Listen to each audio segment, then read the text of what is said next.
Well, welcome back from lunch. Again, I'm Gail Rubin, your coordinator of the second annual Before I Die New Mexico Festival, and so glad to have you all here today with us. Want to give a big shout out and a big thank you to the Osher Lifelong Learning Institute for hosting us here at UNM Continuing Education.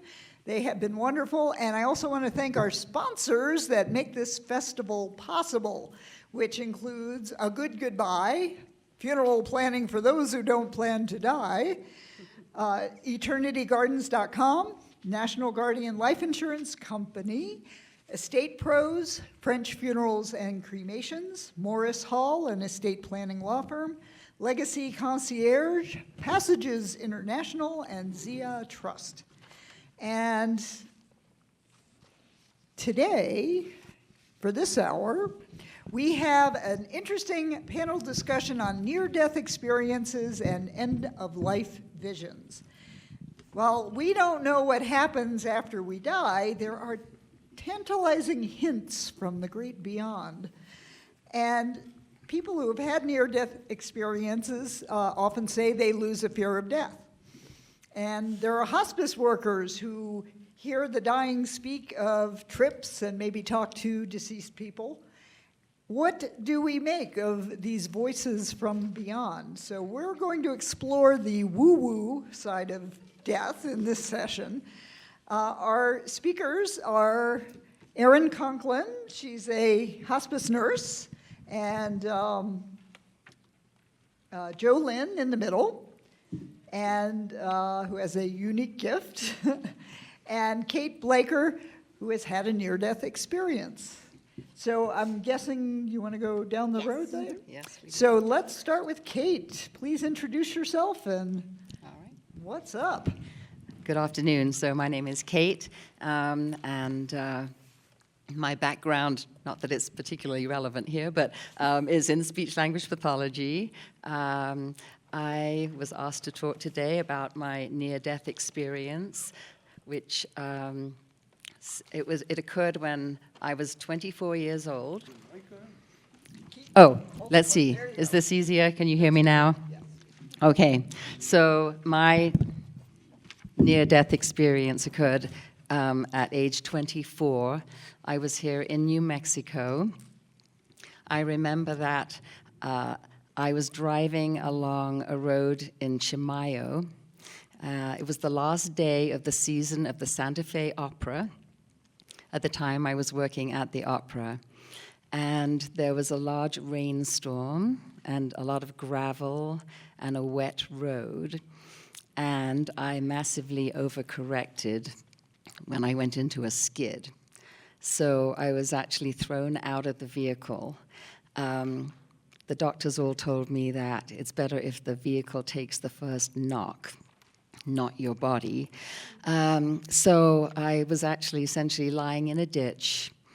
I was unconscious, thankfully. And I had some angels around me for sure.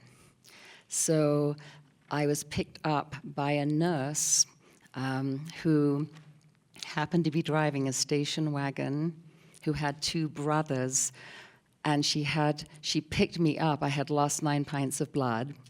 She picked me up and had her two brothers lie on either side of me in the station wagon and drove me to Espanola Hospital.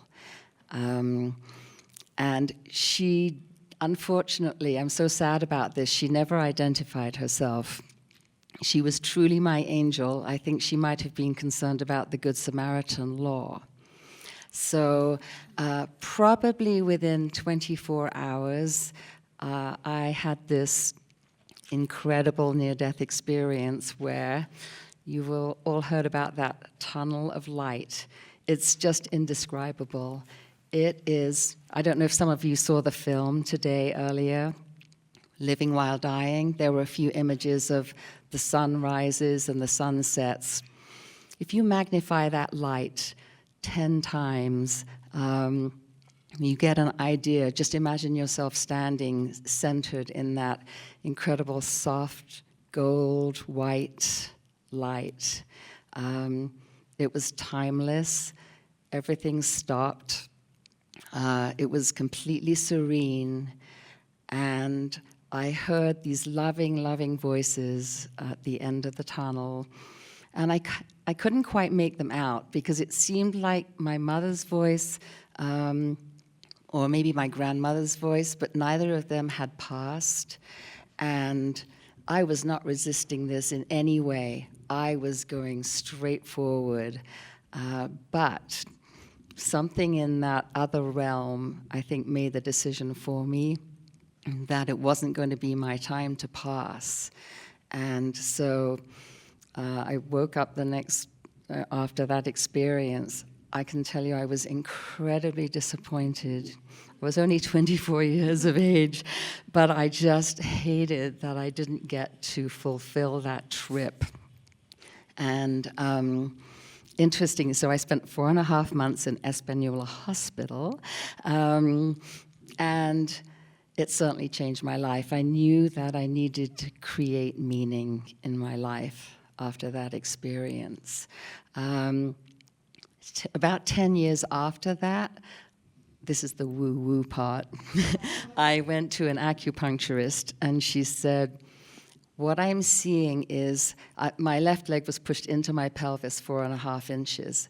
And she said, I'm seeing a fox, and he has his mouth gently wrapped around your left ankle, and that's what kept you grounded so that you didn't pass. So that's my story. And do you know who the fox is? You know, I'm really not sure about that fox. Thank you, Jolynn. Just asked me that question. I kind of like to think of it as my father, actually. But I really am not sure. All right. So. Do you want to just go to Great story, sure. So, yeah. Okay. I didn't put a lot out there because I usually don't speak about these things in public. But since I was quite young, I have kind of had a connection to people who die. When I was older, I ended up being called into the Catholic Church. I was not born Catholic and became the sacristan and went to a lot of funerals and saw a lot of things from the other side. The story I'm going to tell you was before that, and it relates quite well to her story because I have a tendency to see things when I am in I want to say a daydream state. I'm not asleep, I'm not awake, I'm just kind of in that limbo. And I had worked with the fire department. I ran with the ambulance, I was an EMT. And I was at the firehouse, and one of the nurses that ran with us and the chief showed up. They were going to take the ambulance and go get one of the other guy's father from the hospital. He had been in and out of the hospital several times. He was very sick. I just figured, okay, he must be well again now to come home and stay for a while before, the end. And I went home, and I laid down to take a nap, and I got in that limbo state, and I was walking along, kind of gliding, with a person that was very tall and skinny and all in white. And he was talking, I was listening intensely, but I didn't really understand anything that he was saying. When I went to, he said, oh, hold on a minute, and he stopped, and I was watching, and a bright light came from behind him that was blinding. And he reached his hand down, and the light went down onto a bed. And he was standing at the foot of the bed, which I found out later. I think it's the Jewish people say, you always leave the foot of the bed open because the angels are there, and the angels go 3 feet off the ground, which is where we were. And I looked down, and here it was this person's father. And he reached up to the light, and he was coming out of his body, and all of a sudden he stopped. And there was, then I looked, and you could see where somebody was holding his hand, and it was the other fire, his son, and he was holding on to his arm, crying. And then I came out of it, and I looked at the clock, saw the time, and I went, oh, I guess his father's going to be dying. Well, I found out that was the exact time of death. Apparently, I was at his bedside at the time of death, and that is what happened. The thing that happened when his body stopped from coming out of the body and he looked down and saw his son, he said, Daryl doesn't understand, poor Daryl, talking to his son because his son didn't realize that he was going, to someplace very nice. So I have lots and lots of other stories, but I will turn it over to the next person. Hi, everybody. Can you hear me? Okay, my name's Erin Conklin, and I'm a hospice nurse at the VA here in Albuquerque. And I'm not actually going to talk about really my own personal experiences, but I'm just going to set a little context for what end-of-life visions and dreams are and what they mean to patients and to their families. And first, I want to make a couple of interesting links to what Kate and Jolynn said. Both of them kind of described the fact that Kate described seeing or hearing voices of family members, and overall I think your experience was kind of comforting. You said you didn't really want to come back even though you were only 24 and hadn't necessarily lived, your full life. And also what Jolynn was mentioning, visions of angels, also kind of like the comforting light. So one difference I'll mention between end-of-life dreams and visions and near-death experiences is that people that have end-of-life dreams and visions actually go on to die. And I want to mention, I did kind of a lot of research on this because it was really interesting when I was asked to do the talk. And there are some really good studies that were done talking to patients that were in palliative care and to their families. For example, there was a study of 59 patients, and almost out of the time period that they interviewed the patients every day, there were 276 instances where they had a comforting vision or dream that they were able to share with their families. And of those, the majority of them were comforting. There are, I'm not going to get into this too much, and it does happen at the VA often, that people who have had traumatic experiences or that have PTSD will not have a comforting end-of-life experience. They may not even have family with them. I've had that experience a number of times in my work, that there's actually a homeless veteran who doesn't have family, and we have a great program there called No Veteran Dies Alone, where volunteers do come in and stay with those patients. And unfortunately, I've seen more of those situations where people are kind of struggling with their end of life, and they might not even be ready to, or still be able to communicate what they're feeling or what they're seeing, perhaps. But I want to say what I found in the research that's kind of a positive thing. The majority of families and patients did have comforting dreams or visions, and sometimes the family members were actually able to share in that, either directly or indirectly, by feeling reassured that the patient was working towards a sense of peace at the end of their life. And a lot of what is seen are people either that are friends or family who were deceased. Sometimes there are pets, sometimes there are, as others were kind of mentioning, people are getting ready to go on a journey. So interestingly enough, there's lots of visions of traveling even with people who are either alive or dead, and as they get closer to actual dying, it's usually they're with people who have passed on. And those people are there, and as Kay was saying, somebody's welcoming them in a sense. They feel maybe after this vision happens or these dreams happen, and it's interesting because what Jolynn was saying, often these visions or dreams come at the time between waking and sleeping. So sometimes they'll just wake up and then they'll say, I see my mom, I'm being very basic here, there's tons of stories that are really interesting, and then the people in the room will be able to think, oh, they feel comforted because someone is waiting for them. Of course, we hope that that person is someone that's positive, but you could usually tell if somebody's uncomfortable, they're not being comforted. But we hope that all patients that are at the end of life will have a comforting experience. An interesting book, I didn't get to read the whole thing, but this book is called Final Gifts, and I kind of did make a presentation that I could have shown you guys, and I was going to call it End of Life Visions and Dreams, Final Gifts and Encounters. And I didn't mean like close encounters of the third kind, but just kind of encounters with all kinds of different possibilities and at the end of life. And one thing I wanted to emphasize that's really great, we have two examples here of two different people with their experiences. But death is as unique as life, and I had some really good quotes.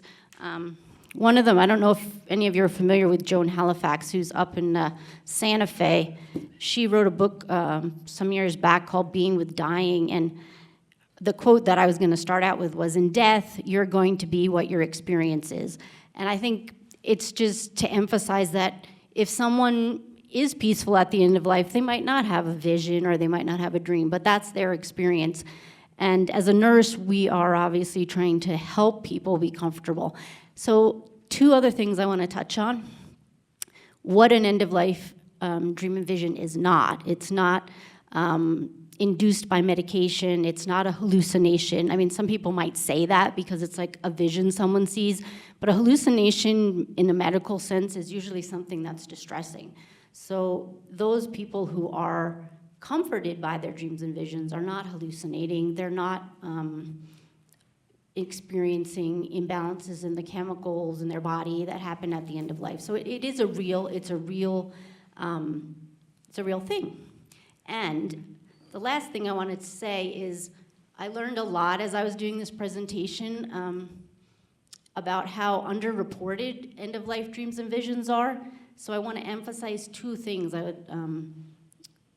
I would hope that if you or your family member are in hospice or in palliative care, that your provider, and often in research it said, often the nurses are the ones that will hear the stories, and that you shouldn't be shy to explain the story or say what your family member experienced or what you're experiencing if you're actually the patient. There's unfortunately, a lot of providers, doctors, and probably nurses that might not be hospice nurses are afraid of death themselves. So they're afraid to listen, they're afraid to communicate about what people might be seeing.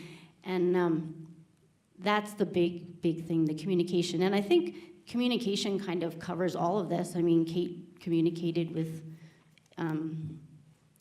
heard mom or grandma's voice, maybe the fox was her dad. And Jolynn is communicating all the time. So that's kind of what I wanted to say, and I have other information if anybody has any questions as we're going through. Thank you. I want to know who the author is of your book, Final Gifts. And I also wanted to mention that I did put a PDF of my presentation up on the Whova site. So Whova, so you can also see the references. But the authors of the Final Gifts book are actually 2 hospice nurses. This was originally written in the early 1990s, Maggie Callahan and Patricia Kelly. And like I said, I didn't get a chance to kind of read the whole book yet, but it's got a lot of really interesting stories. And they actually call end-of-life dreams and visions nearing death experiences, but I didn't want to really bring that up because I didn't want to confuse people. But it's a book not just for nurses or healthcare providers, it's for families, it's for patients too. So I'd encourage anybody who would like to take a look at it. Well, I'd like to share that when my father-in-law was getting close to death, he was 82, he fell and broke his hip, and as many of you may know, that can lead to a pretty rapid downhill slide. Well, he was hospitalized 3 times in 7 weeks. On his second ER admission, he was delirious, and we were with him in the ER in a private, little room there. And he told my mother-in-law, "Pack my bags." And she said, "Where are you going?" And he just kind of drifted off. But yeah, he was planning a trip. It took a couple of more weeks, but then he took it. Yeah, and that's the thing. The end-of-life dreams and visions don't necessarily happen like in the hour before death. It can be weeks or days before, or probably at any time that someone's in a terminal illness. Yeah, yeah. And there is an interesting book you may want to write down called Visions, Trips, and Crowded Rooms by Dr. David Kessler. Say it again. Visions, Trips, and Crowded Rooms. And that is Dr. David Kessler. He was a, contemporary colleague of Elizabeth Kubler-Ross. And he interviewed a number of medical personnel about what patients were talking about as they neared death. And they either talked about going on a trip, they were seeing the room crowded with people, or they were having some really fantastical visions.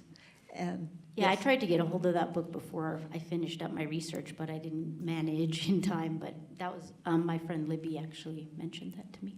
yes. She's a speaker later. Do we have questions? I want to hear more Jolynn stories.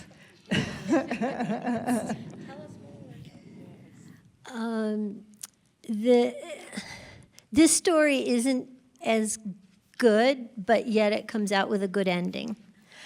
At this point in time, I wasn't the sacristan yet, but they were training me to be one.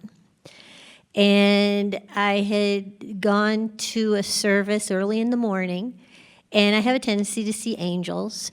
And a priest from India that had worked with Mother Teresa was at our church, and he had his 50th Jubilee, and there were tons of angels in the church. So I wanted to draw that since I'm an artist.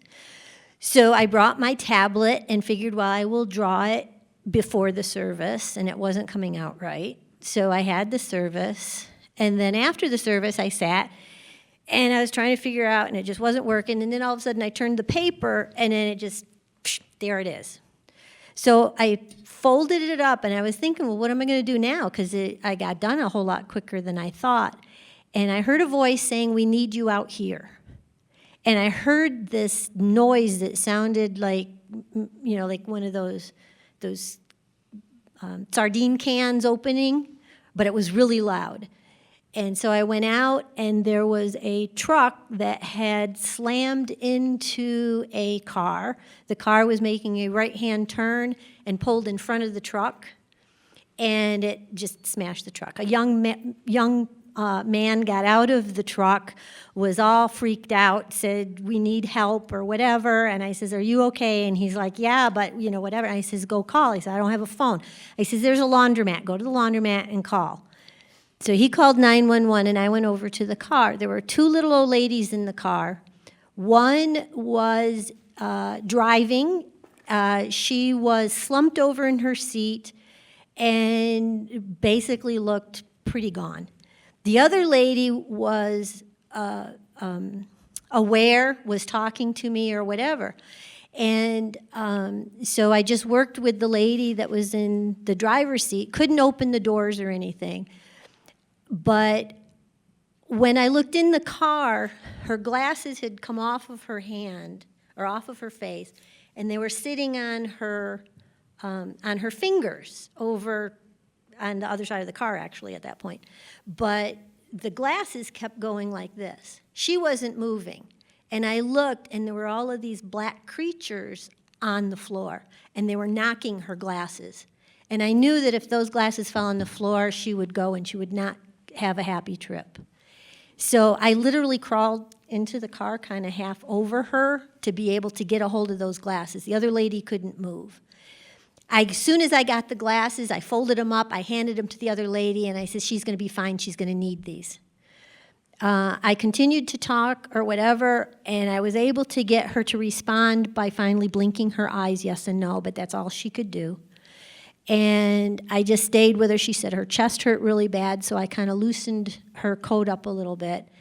And by that time, the ambulance all got there. They took the jaws of life to open up the other door to be able to get in, had to take the other lady out and then her or whatever. So what I did is I went and I just stood on the corner up on the sidewalk, and I just prayed for her. I closed my eyes and I just prayed, just, take care of this lady. Ended up that I looked up at the car. I heard this voice, look up, and I looked at the car, and I saw this angel that I can only describe as like Archangel Michael. He had the, the armor and whatever, and he came down, he lit on that car. He just barely touched his toe to the car, and all those black things just ran and disappeared and just left. And it was, this is my car. And as soon as they pulled her out of the car, I went back into church, continued to pray for her. And I'm sitting like, is this really doing any good? Because I always question whether any of it works. And I says, is this doing any good? And I looked out, and I saw a heartbeat. And I'm thinking it had to be a reflection from the ambulance somehow, but it doesn't make any sense. But I saw a heartbeat in the window. And it's like, yes, it's working. And I continued. Well, later there was an article written about her, about the miraculous life or whatever that was saved, because apparently she had the lady that was in good shape had a lot wrong with her. She had all kinds of broken stuff and things. But the lady that I took the glasses from had lacerated lungs, she had broken ribs, she had so much wrong with her she should have been dead on sight. They brought her back to life twice in the ambulance. They lifted her to a trauma center. She died once in the helicopter, and I think she died once or twice once she got to the hospital. So this lady literally died like 5 times or something. And at the end of the article, it said, but she's doing well now. She can't talk, but she's doing a lot of reading. So it makes a difference what you do in your life to where you go, and you have to be nice to other people, I think, because I've had a lot of experiences that kind of say that. So, okay. Kate, how do you feel about death now that you've had a near-death experience? Fearless. All right. Bring it on. When I see that tunnel the next time, I am not hesitating. I am going straight out. I like to think that everybody, except perhaps serial killers, that everybody gets this incredible experience. I really like to hope for that. Any questions? Yes. The hospice lady, I'm sorry, I forgot your name. Erin. But you said, when you finished talking, you said that you had more information you could share with us. So whatever you have, I would love to hear. Okay, sure. One thing I did that just shot into my mind while Jolynn was talking when you mentioned the priest from India, a unique thing I discovered in my research is there's no, across religions and across cultures and across history, time from Egyptian times to, nowadays, end-of-life dreams and visions have been present and recorded or passed down by word of mouth. And I thought that was pretty fascinating because it just kind of draws the circle around how we are all alike, no matter where we're from. Our life and our birth are all part of a circle. And one interesting thing I wanted to mention, this is kind of a crazy interest of mine, the Japanese culture and the way they look at death for hundreds or practically 1,000 years, they've been writing death poems, which actually people would sense their time of death. Usually it would be a Zen monk, but it could just be some of the famous haiku poets. And they would actually be asked either by the people that were with them, or they would spontaneously write a poem, and a short one, something like a haiku. And I just thought those were interesting. And today I was just looking through my book, and just to kind of talk about the circle, the sort of students of this one monk asked him, he was on his deathbed, nearing what they thought he was nearing his death, and they're like, Master, write your death poem. And he just took his calligraphy thing and made like a big circle. So it was sort of like, as we live, so we kind of die. That's kind of how I was looking at it. And it's also interesting because one of the first books that came out about near-death experiences was called Life After Life by Dr. I think Raymond Moody. And I did read part of that too, because I didn't really know too much about all that either before giving this talk. And that's kind of, yeah, it's a circle. And it's comforting to hear that many similarities, seeing the light, seeing a positive thing. I think that's cool. I mean, my friend Libby and I have been kind of talking, because my husband actually had an end of near-death experience where he didn't really see anything. So he was that kind of shook him, and it still kind of does. So I tried to tell him that not everyone has the same end of life or near-death experience. Let me see what else I got. I have just one comment from a speaker that was talking yesterday in a session in Santa Fe, and she brought up the question that we're born under an astrological sign, and that there may be a time also when we die that maybe there's an astrological sign for the time that is complete for us to pass, which I thought was an interesting idea. I have noticed in the experiences that I've experienced is with other people that at times, there's the bright light that comes, but yet it's like one level, and it's, some people, like that lady that, it's kind of like she was going I don't want to say the wrong way, because I don't think there's a wrong way. It's just a different level. But even her or anybody else, you still go up the levels.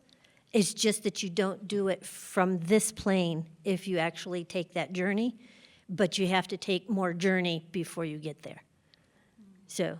Yeah, that kind of If that matches makes in what I was kind of explaining to my Yes. husband. I was like, I was reading the Life After Life book, and I said to him, it kind of says here that, some people, they kind of, if you have like he had a bad accident, and, they described you see yourself kind of outside of your body, and then you might go back in, or you might not right away. Like you gave the experience of the lady having 5 actual clinical deaths within a certain amount of time. And so that's what I said to him. I said, I think you just didn't even get to that point yet. You came back. I said, what did you see when you came back? He said, I saw the doctors. And, and then he was, he's not okay because he got a traumatic brain injury. But at the same time, he came back into what we might call this realm or something like that. So. There was one young man, he was actually the salutarian of my son's high school class. And I knew him because he was a friend of my son's. Didn't know the family really at all. But right before my son was getting ready to go to college, this young man was in a very serious car accident. I knew the fire department that worked in it, and it was bad. His head was all over the ground. But he ended up going to the hospital. My son told me about it. And it's like, Mom, pray for him, So I did. And in one of the dream states, I saw him outside of his body.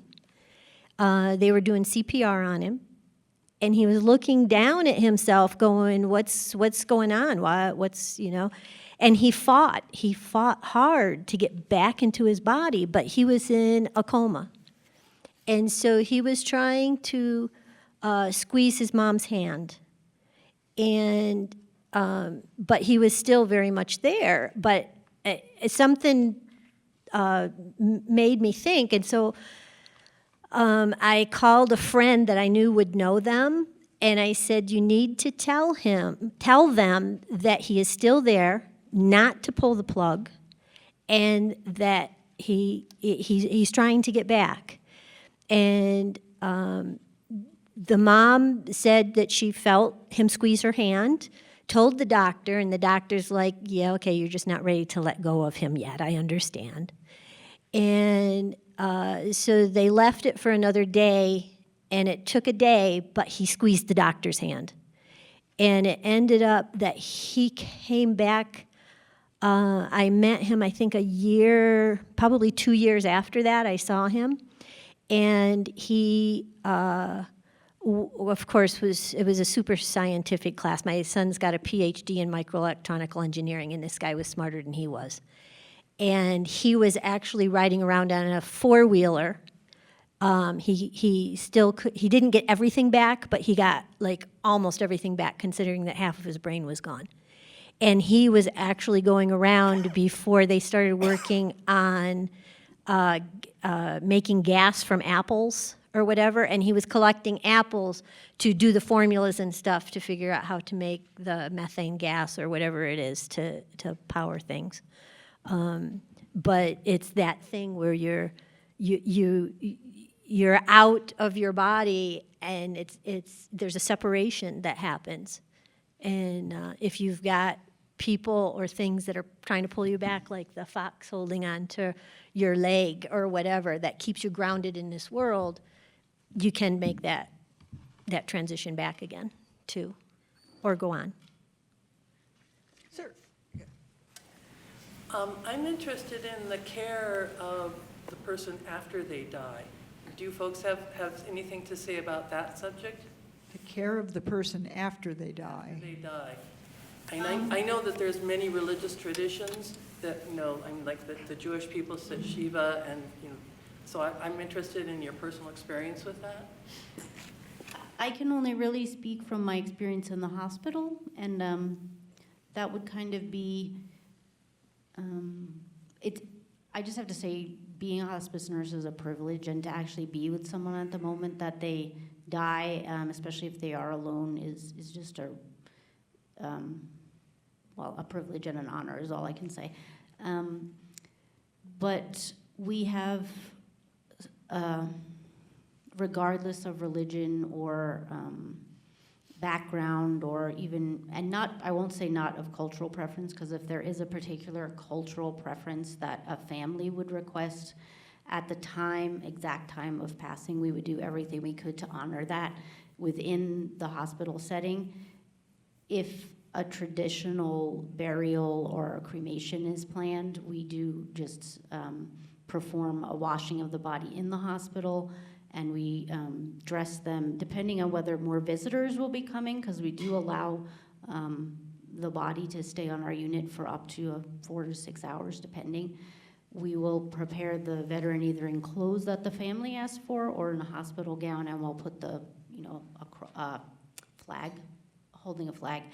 And then after that, we will just either, the funeral home will either come and take them and continue with, Libby, would a religious preparation then take place somewhere else afterwards, right? Yeah, I think Gail and I could probably, I'll let Gail, since she's at the microphone, talk about. Yeah, you might want to. The Tahara, yeah, in the Jewish tradition, the community comes together, women for women, men for men, to wash and dress the body in the ritual manner, which includes saying prayers and cleaning up the body as if, it's kind of messy, which happens when you die. You kind of lose control because you're not in your body anymore. And your body is carefully washed and dressed and then casketed by the Hever Kadisha, the Jewish Burial Society. And we do that very often, sometimes within 24 hours, but more often within 2 to 3 days, and the body's been refrigerated. So we like to use warm water to help warm up the body, and it's a very beautiful ceremony. Do we have other questions? Yes, Corey. First, I'd like to say thank you to all three of you for speaking your experience and your truth. I share experiences with two of you. I've not had the near-death experience, but I'm also a hospice nurse in private practice, and I also have the gift of that you do, Jolynn. Yeah, all my life. And it is an honor and a privilege to be able to be with them. And as a hospice nurse, what I learned to do, I was an on-call nurse in the middle of the night. And when I would do a pronouncement, I learned that it was extremely helpful for the family if I asked them if there were special clothes they wanted to be buried in, and then I also asked the family to tell me about that person. Because often as an on-call nurse, I didn't know the family or the patient, and it seemed to really help them in the beginning the grieving and healing process to tell me and show me pictures of their loved ones. And so I started doing it all the time. And Yeah, that's one of the good things for me, that if I get to see the family and get to know them a little bit beforehand, and often it is a sharing of pictures, and it's really very meaningful. It makes it even more meaningful. Yeah, in fact, I would like to just reinforce that. So several sessions on the previous days of this conference Up in I Santa really reiterated sharing your stories, preparing your stories, indicating what you want and what is important to you, and have your story with you. And some people even carry their stories, if they know that they have a terminal diagnosis, carry their stories with them. Someone showed me that she had a wallet, and she carries her stories with her because she lives alone, and nobody is going to know very much about her. So that's something to plan for. When I worked in the church, the Sisters of India convinced me that I should start going to funerals. And I'm kind of like, but I don't know who died. I don't know any of their relatives. Why do I want to go to their funeral? And they would convince me to. It's like, well, you can sit up in the choir loft. Nobody will know you're there.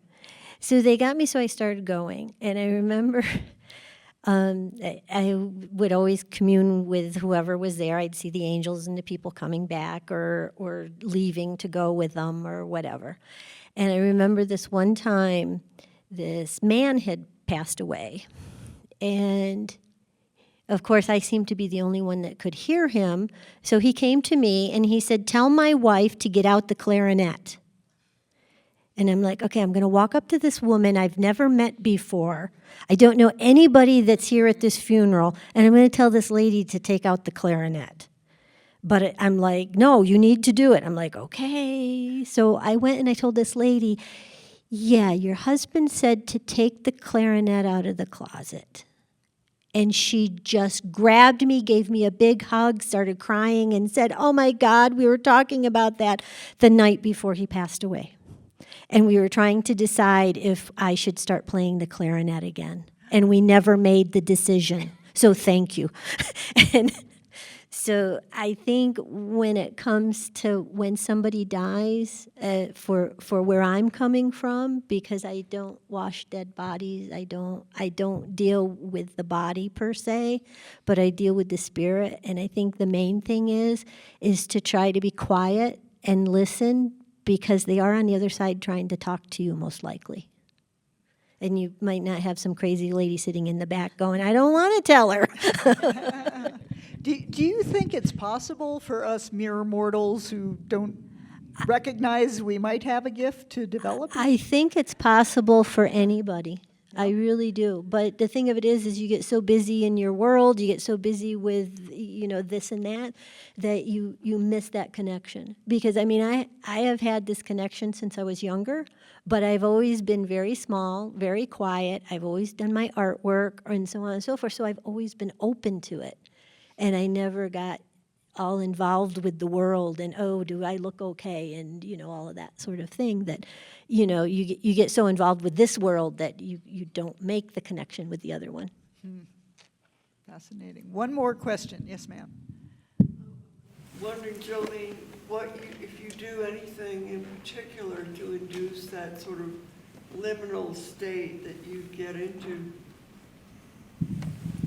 I actually had somebody ask me that about my artwork once, because I have a tendency to put stuff in my artwork that it's like I didn't put it there, but it's there. I found out that I can actually write backwards like Leonardo da Vinci, because I just did it one time. And as I was doing it, I'm going, how am I doing that?